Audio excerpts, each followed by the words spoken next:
epiléptica de difícil control desde Bolivia.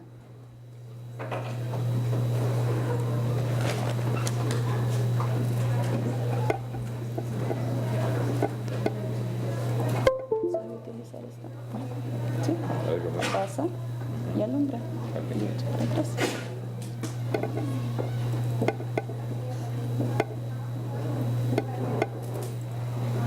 ¿Listo?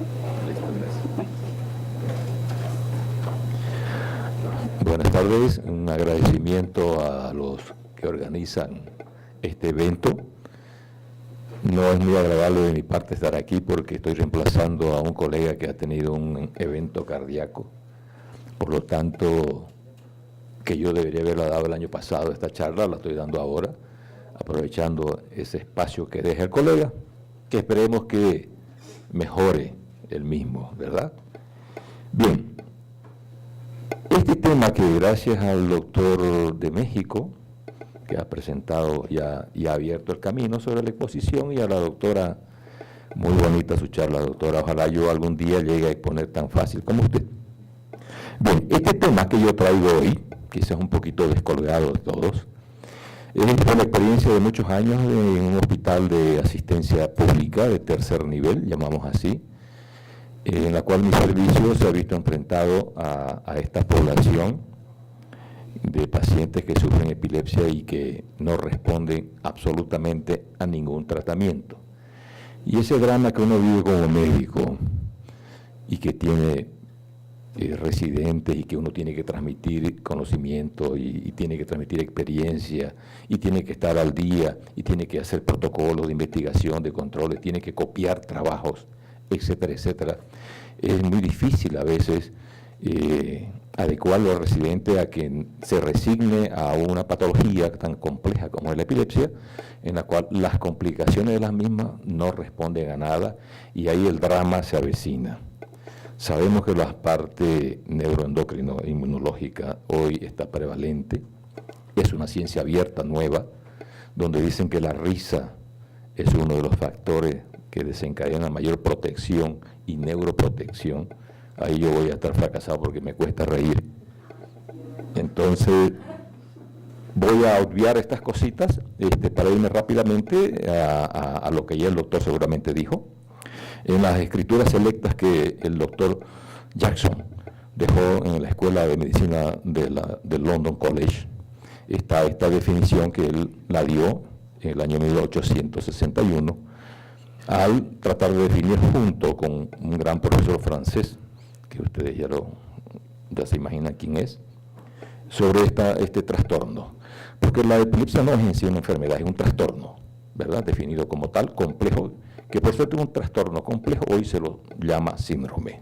Es un síndrome epiléptico, en la cual se identifica a la crisis epiléptica como el sumo, lo que define a la epilepsia como tal.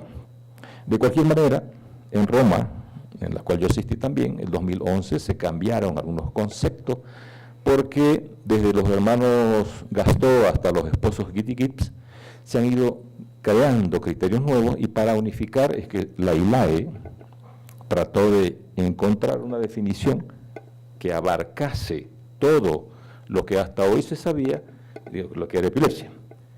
Y este es el resumen, ¿no?, de que es un trastorno caracterizado por una predisposición persistente a que un cerebro de cualquier individuo X genere crisis epiléptica y tenga las consecuencias neurobiológicas, cognitivas, psicológicas y sociales por padecer esta condición. Porque si ustedes recuerdan, la epilepsia es una enfermedad que más discriminación despierta en la sociedad, ¿verdad?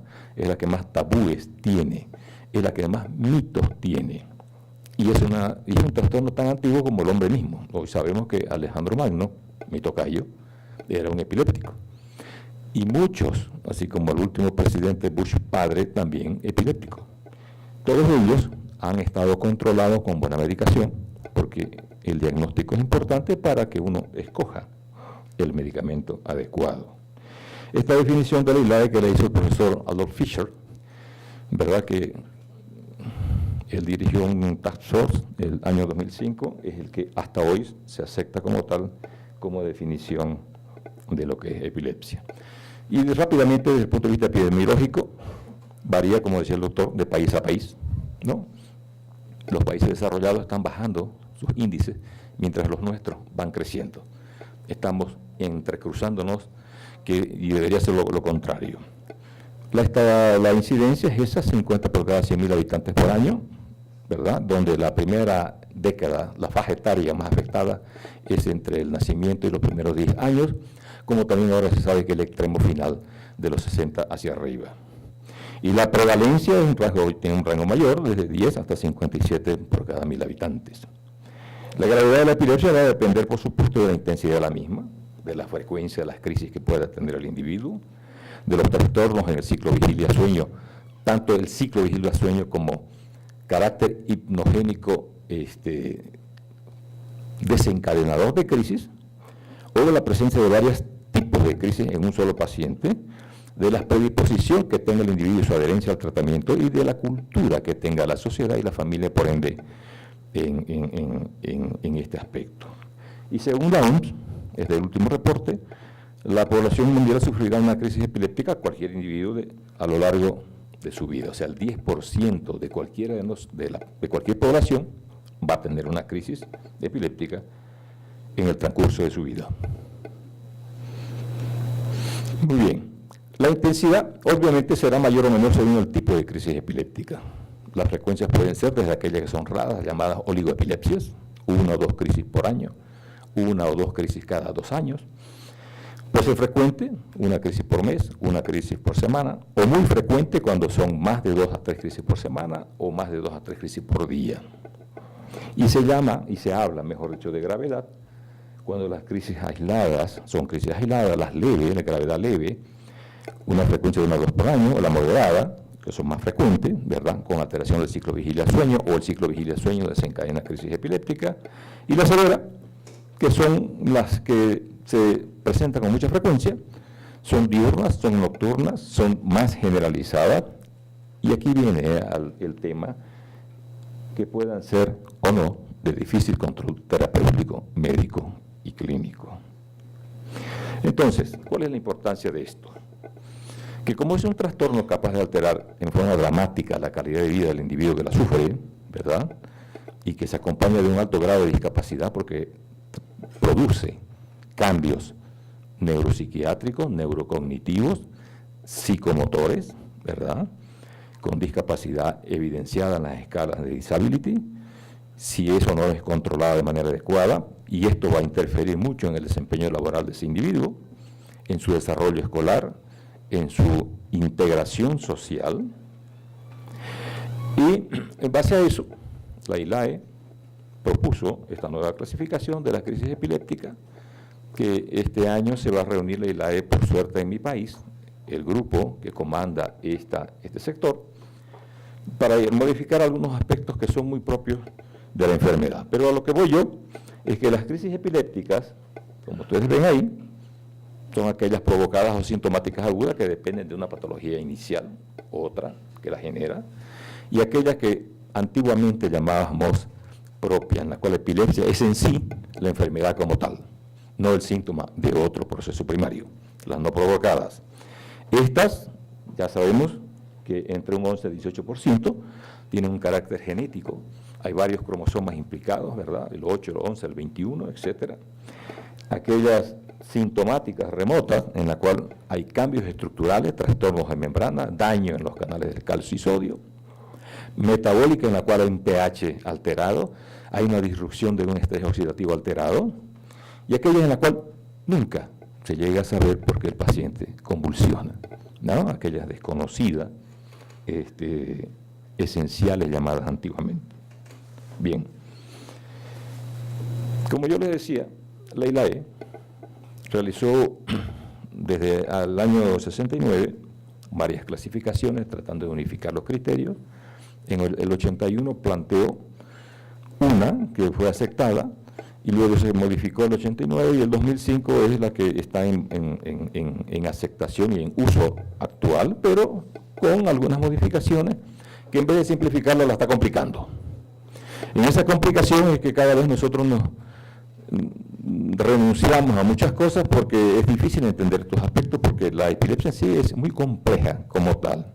De cualquier manera, los criterios para esta nueva clasificación son eminentemente clínicos, son encefalográficos, tanto en la fase ictal como posictal o interictal, en relación al sustrato anatómico alterado, a la causa en sí, a la edad del paciente, y eso ha producido que se defina y se emita nuevos conceptos sobre la epilepsia como tal, que ese es un tema a discutirlo quizás en otra charla.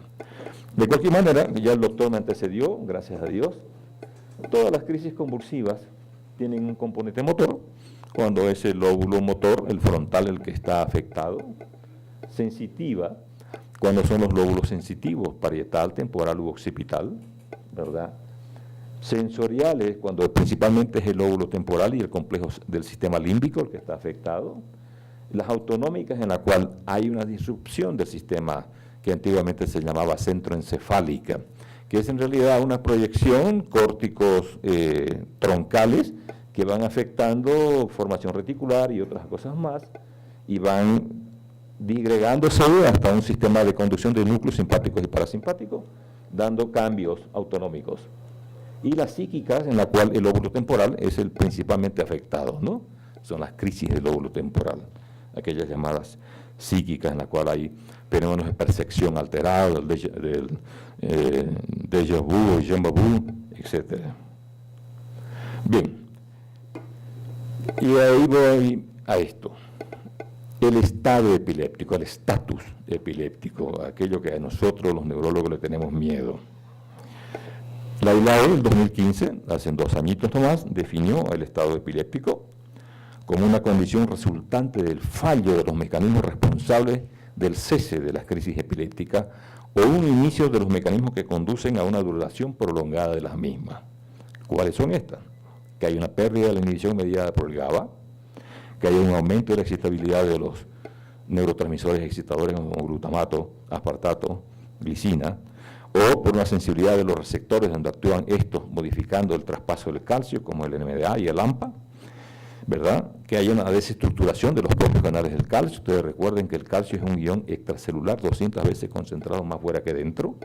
Es muy electrostático, tienen electrones que son difusibles de traspasarse de su último orbital al orbital de los demás iones que están circundantes a él, alterando químicamente y molecularmente las otras estructuras que conforman la membrana celular, y por ende va a afectar los otros canales, donde hay también una alteración de los neuropépticos y principalmente de aquellos moduladores, llamados así actualmente, y que en realidad tengan todos una alteración genética predispuesta para que esto genere que el paciente sea susceptible, como ya decía la definición, a que sufra una crisis epiléptica.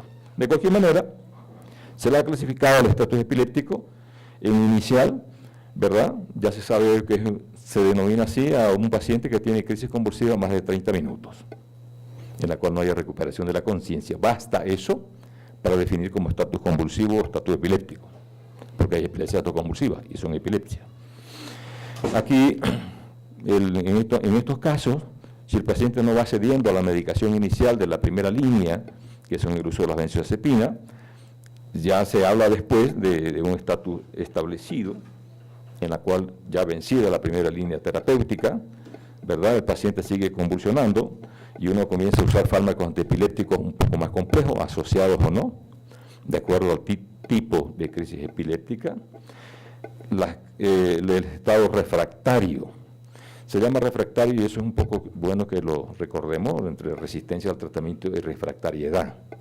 Resistencia al tratamiento es cuando no hay adherencia al mismo, o cuando el medicamento usado no es el adecuado para el tipo de crisis. Refractariedad es aquella en la cual está bien hecho el diagnóstico, está correcta la dosis, está muy bien el seguimiento, hay una constancia de que está recibiendo el tratamiento del paciente, los índices de nivel plasmático de la medicación es la adecuada y sin embargo él sigue convulsionando. ¿Okay? Entonces, aquí es donde surgió, ese es otro motivo de la charla mía en este momento, es qué hacer. Y en este punto surgió el uso de los cannabinoides, que es un trabajito en el cual nosotros, digo, del grupo que yo tengo, estamos haciendo un estudio, ¿verdad?, aunque recién lo estamos comenzando, porque no es fácil hacer los protocolos, se requiere de personal muy bien formado, se requiere de una metodología adecuada, se requiere de estadígrafo, epidemiólogo, se requiere de criterios propios de validación, se refiere de escalas de medición, ¿verdad? Se requiere de cómo hasta discriminar a un paciente para que entre o salga del estudio, etcétera. Pero estamos haciendo algo con respecto a ello. Y ahí tenemos luego los casos de superrefractarios, que son los más graves.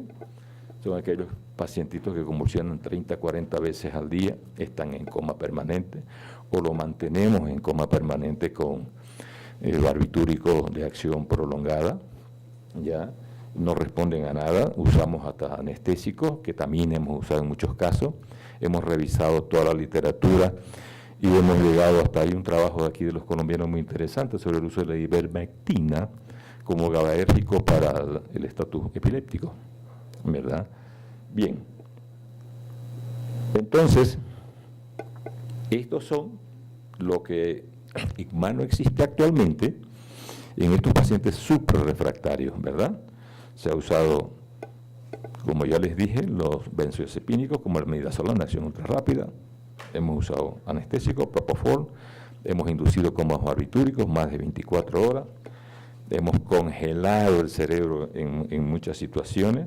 Esto hay que monitorizarlo, hay que colocar videoencefalogramas, uso ketamina, anestésicos inhalados, lidocaína, junto a todos los fármacos antipilépticos que hay, desde el topiramato, carbamazepina, oscarbamazepina, levetiracetam, etcétera, etcétera, etcétera.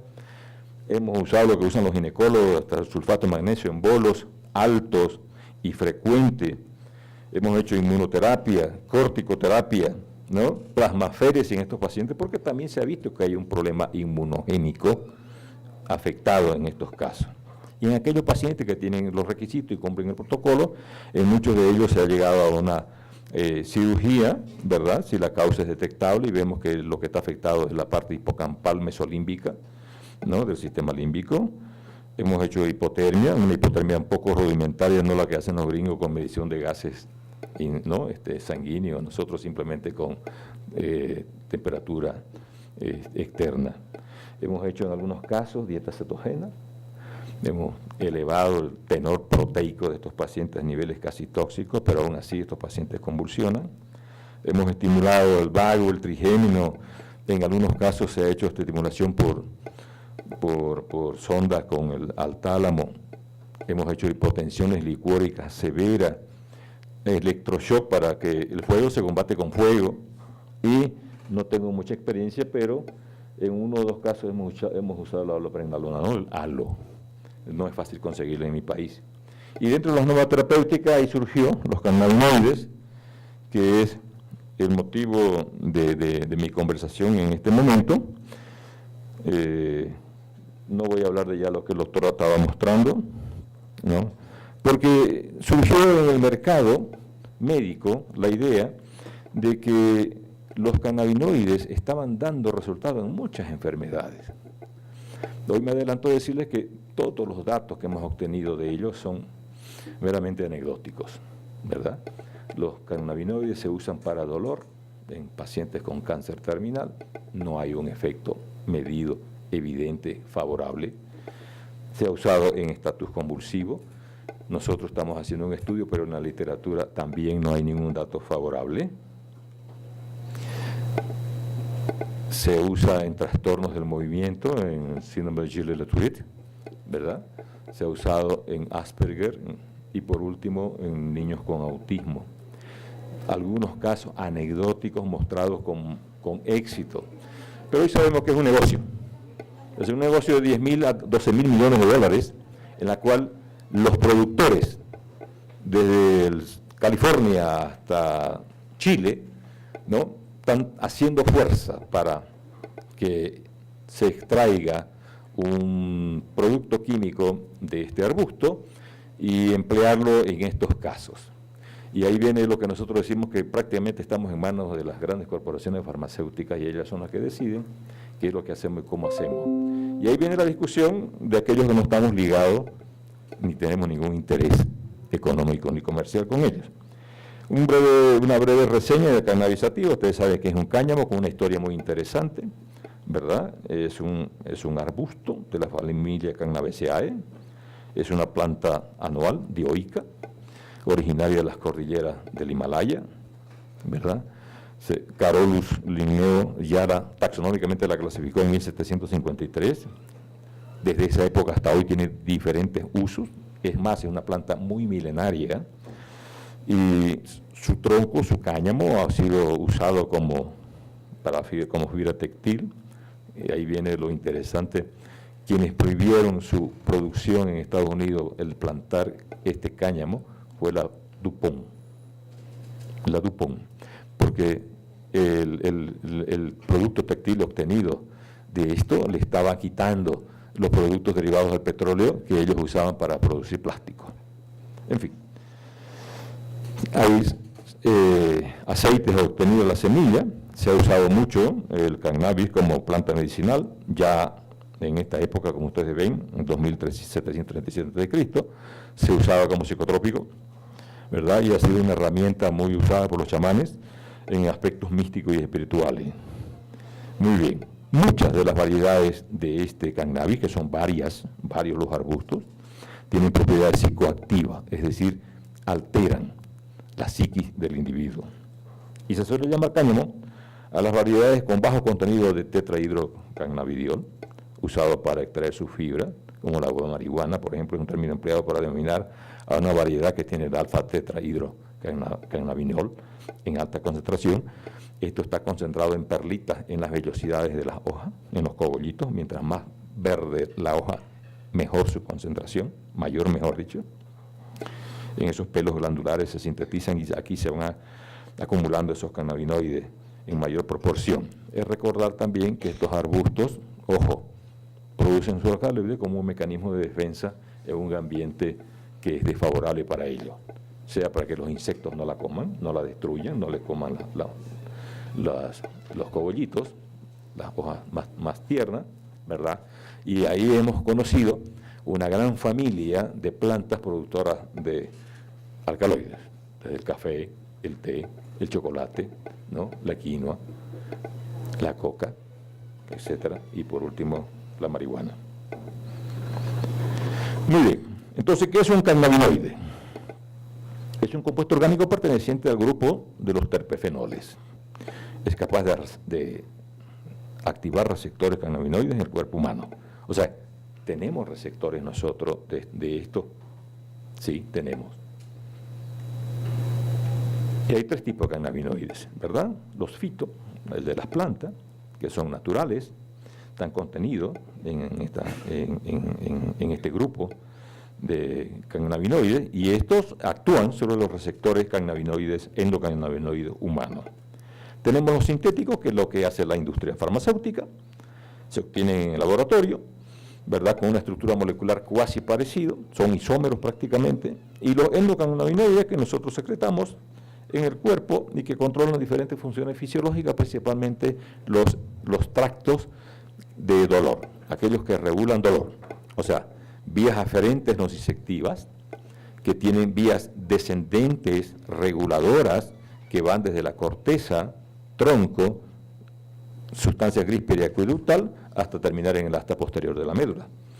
Ahí hay endocannabinoides que van modulando la intensidad de un estímulo exógeno nociceptivo que puede dañar la corteza. De esa manera, la percepción del dolor es 1 en relación a la intensidad, que debe ser 1 también en su génesis. Entonces, el año 63 se comenzó a investigar con mucho interés a esta planta, a este arbusto. Se han obtenido 489 componentes químicos, de los cuales 70 son tipos de cannabinoides bien identificados, y de ellos solamente 2 son los más importantes: el tetrahidrocannabinol, el THC, y el cannabidiol, ¿verdad?, que son los CBD. Sabemos que en América Latina, ya Chile, Uruguay, Puerto Rico, México, y creo que ustedes también tienen legalizado su uso, no lo sé, pregunto si es así, aquí en Colombia. En mi país no, No sé si acá es. Creo que sí, ¿verdad? Bien. El recreacional, estoy hablando de eso, ¿no? Porque el medicinal no hay quien lo prohíba. Entonces, esta es una estructura de un cannabinoide, ¿verdad? Son anillos catecólicos unidos entre sí, con enlaces de oxígeno, unidos a radicales oxidrilo, que actúan sobre la neurona, principalmente sobre el terminal presináptico. Ahí existen receptores para esta estructura molecular. Y los receptores no son más que desdoblamiento de las hélices de las proteínas que dejan sustratos de afinidad covalente eléctricamente hablando, donde una sustancia puede unirse a la otra y modificarla, y de esa manera hay cambios en esa célula y a eso nosotros llamamos efecto. Bien, ¿cuáles son los tipos de receptores que hay? El 1. Doctor, qué pena, le quedan 3 minutos. Voy a ir entonces a los yangos, rápido. El 1, que es el que nos interesa a nosotros, que es el que está sentado en los ganglios basales, en el sistema límbico, principalmente en la parte del hipocampo y en el tallo cerebral. El 2 no, porque está fuera del sistema nervioso central principalmente. Estos más actúan y responden a acción antiinflamatoria. Estos son los cannabinoides, como yo les indicaba. Su efecto es regular la liberación de dopamina, ¿no? de estos terminales, estos pool, que se encuentran presinápticamente, que al liberarse actúan sobre estos receptores, y lo que hace el cannabinol es exprimir el terminal presináptico. De esa manera, la oferta de las catecolaminas, porque esto es un anillo catecólico también el cannabinoide, exprime a todos los circuitos dopaminérgicos. Muy bien, de esa manera, como ustedes lo ven aquí, de manera gráfica, ¿no? Lo exprime. Estos son los receptores que hay para que ingrese el cannabinoide, empuja a estos pool. Estas son vesículas llenas de receptores sinápticos, de receptores o neurotransmisores, perdón, de neurotransmisores. Recuerden que cada terminal tiene 5.000 vesículas, cada vesícula entre 4.000 a 5.000 moléculas de neurotransmisores, y cada neurona tiene 5.000 sinapsis aproximadamente. Entonces multiplicamos 5.000 por 5.000 por 5.000 y por 100.000, el número de células que hay es abismal, la cantidad entonces de circuitos que pueden estar afectados. Bien, y estas son las áreas en las cuales se ha visto dónde los cannabinoides actúan. Ganglios basales, ¿verdad? Hipocampo, cerebelo, médula espinal, núcleo del tracto solitario, hipotálamo. Esto es importante porque comenzó a usarse para estos aspectos. Y en la corteza, modificando procesos cognitivos. Estas son las comorbilidades en las cuales no debemos usar los cannabis. Es una de las exclusiones propias en nuestro trabajo. Todo paciente que tenga todo esto afuera. ¿Cuáles son los usos que se le ha dado? Estos son, se ha usado mucho inhibiendo el vómito, ¿no? Inhibición del dolor, inhibición de la actividad motora, etcétera. Y aquí voy. ¿Será que vale la pena hacer el trabajo? Entonces comenzamos a hacer una revisión. Hemos revisado un montón de metaanálisis, los que más nos han llamado la atención y han sido importantes citarlos son estos que estoy aquí.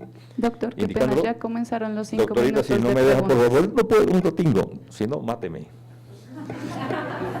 Ya, este metaanálisis, esto es para reforzarles, y a lo que voy yo es a lo siguiente. Todos estos metaanálisis lo que han hecho en sí es demostrar cuánto de efectivo para todo lo que se dice es el cannabinoide, ¿verdad? Tenemos este metaanálisis de Isquet-Yang, el de Martín Sánchez, hecho en el 2019, revisó 18 estudios complejos con seguimiento largo en 809 pacientes, ese fue su N, etcétera. Tenemos las revisiones sistemáticas que hizo Coppel, la que hizo Roth, Sajicek, ¿verdad? Sajicek volvió a hacer el 2012 otra, White, y Bani también hizo el 2004. Todos ellos mostraban su conclusión. ¿Y cuáles son las conclusiones de ellos? Que es la que a nosotros nos ha generado, ¿vale la pena seguir o no hacer el trabajo? Es que los cannabinoides reducen el dolor neuropático, el dolor crónico, en la esclerosis múltiple, principalmente el dolor neurálgico, con un efecto clínico estadísticamente significativo. Y Martín Sánchez observó que el cannabis fue moderadamente eficaz para el tratamiento del dolor crónico. Sin embargo, la potencialidad de eventos adversos serios eran peor que los beneficios. Y Coppel indicaba lo mismo.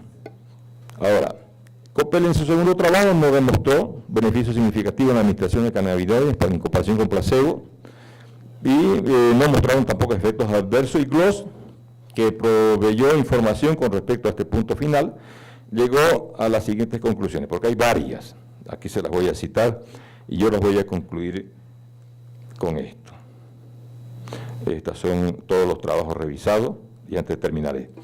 Los cannabinoides solamente han reducido las crisis convulsivas en 2 epilepsias, en el síndrome de Dravet y en la epilepsia mioclónica familiar tardía grave. Han reducido las crisis de 40 a 20. ¿Será que 20 crisis le mejora la calidad de vida del paciente? No, porque igual el niño convulsiona 20 veces, ¿verdad? El dolor de cáncer dio resultado discutible. En la escala analógica del dolor apenas llegaba a 5 su puntaje máximo. En el síndrome de Gillet-Latourette no tiene ningún efecto. En el Asperger, algunos casos reportados anecdóticos, y últimamente salió hace poco que un niño con un autismo severo le mejoró por aumentar la oferta dopaminérgica en esos circuitos límbicos temporales.